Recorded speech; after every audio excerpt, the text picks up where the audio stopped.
guiding yourself.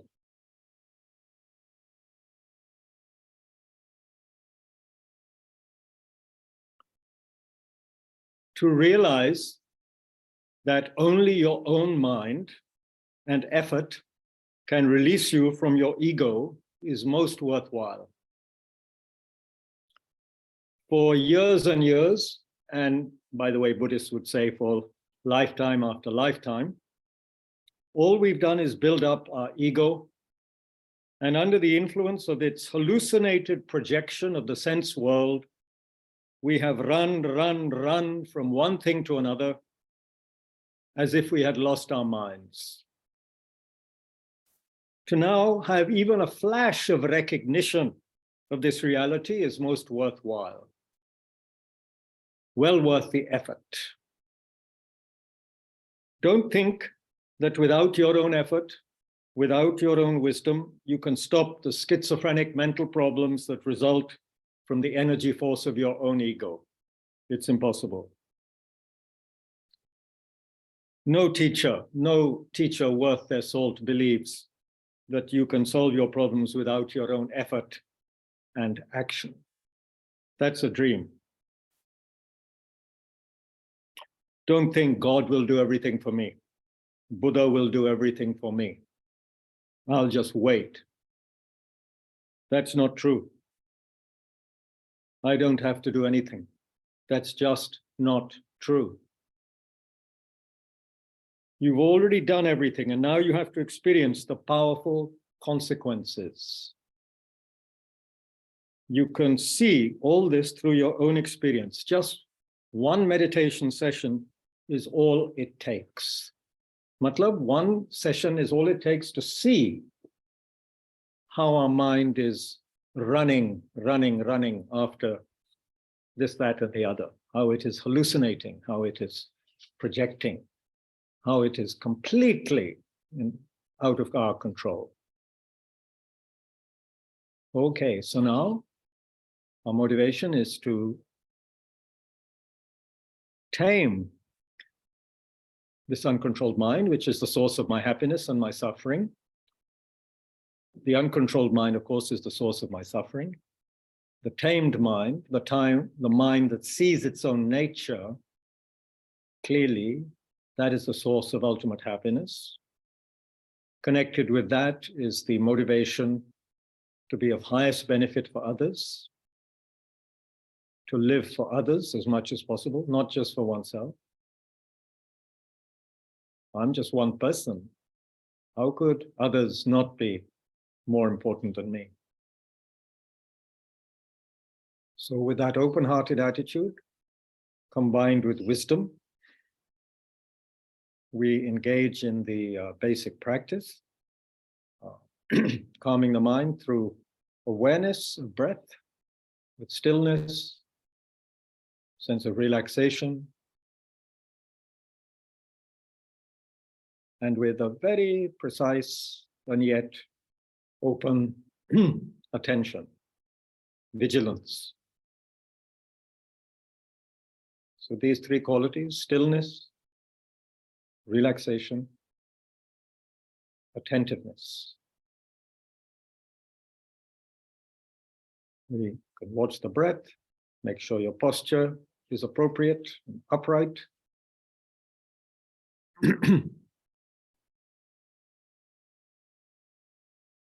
We'll sit for 15 minutes quietly.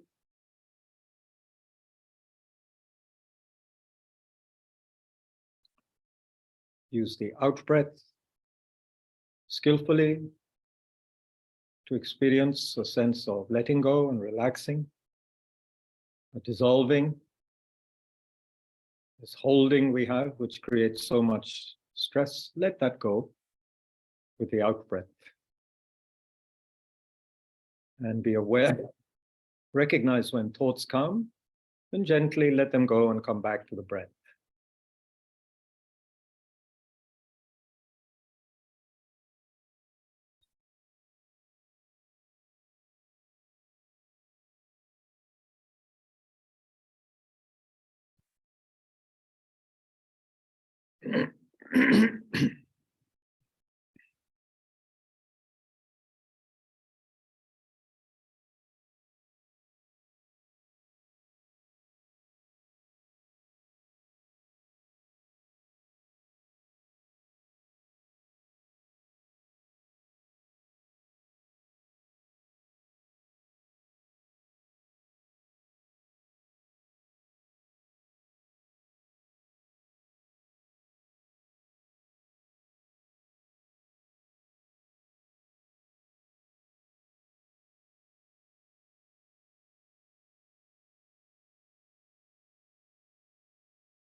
let's spend a few moments remembering the preciousness of our opportunity as human beings who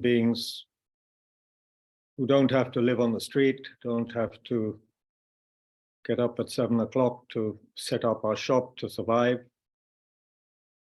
We have some leisure, we have some appreciation of the teachings which help us to let go of our craving, of our grasping, wanting attitude, help us to see things in a different, more wider, spacious perspective. So we are most fortunate, and we're in a situation where we can engage in investigating the ancient wisdom culture of this country as embodied in Lord Buddha's teachings. So while the world engages in a lot of outward action, outward show, as we have, of course, in all countries, we are more engaged in the inner work of making our minds a powerful instrument for good, our own good and the good of the world, through wisdom and compassion. So this is remarkable. This is a wonderful thing. It's actually the only way to help ourselves and humanity. Outward methods, as we know, are limited. Important, useful, but limited. So rejoice that we all have this understanding and opportunity to practice together. Rejoice in that. Think how wonderful it is. It's not something to take for granted, because one day we may get very sick, and of course one day we will die. And then this opportunity will be over. And we don't know what will come next.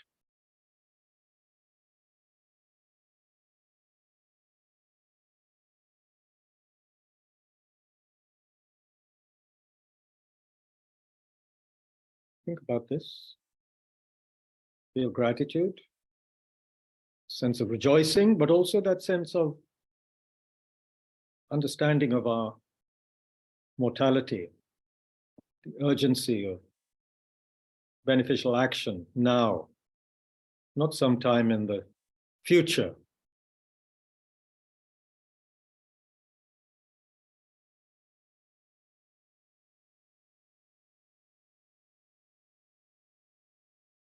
Especially as the world and many places, there's more and more expenditure on that which brings conflict and war, investment in that.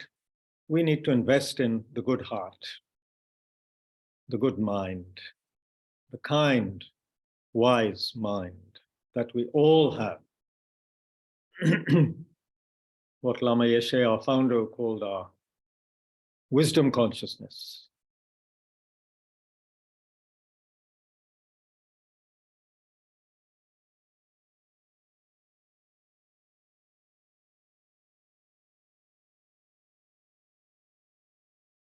This was our founder, Lama Yeshe. Very wonderful man, very kind, compassionate, wonderful person who dedicated his life for others. And due to a heart condition, died at the young age of 49, but did so much in his wonderful, brief life. So let us pray for the long life, good health of all of our spiritual masters, and for the teachings of Lord Buddha to last for a very, very long time on this planet, and for us never to be separated from those teachings wherever we are in the universe. And in the meanwhile, may we all find the opportunity and the encouragement, the energy to work with and benefit others, and do that happily. And perhaps find that that actually is the cause of great happiness, authentic happiness that never dies.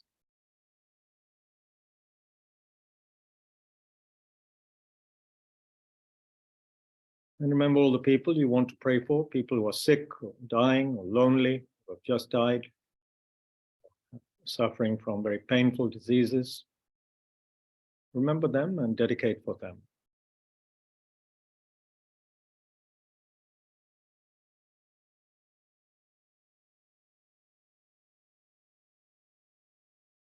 And dedicate that all the Dharma wishes of His Holiness, the Dalai Lama and Kyabje Lama Zopa Rinpoche may be fulfilled. That more and more people will take interest, investigate, and practice these nectar-like teachings which lead to liberation and enlightenment.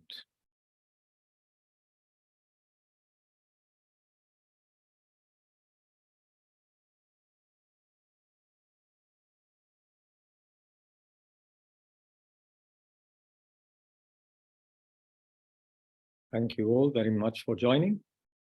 As usual, today being Thursday, there will be a session on Shantideva's text at 6:30 p.m. India time. Thank you so much.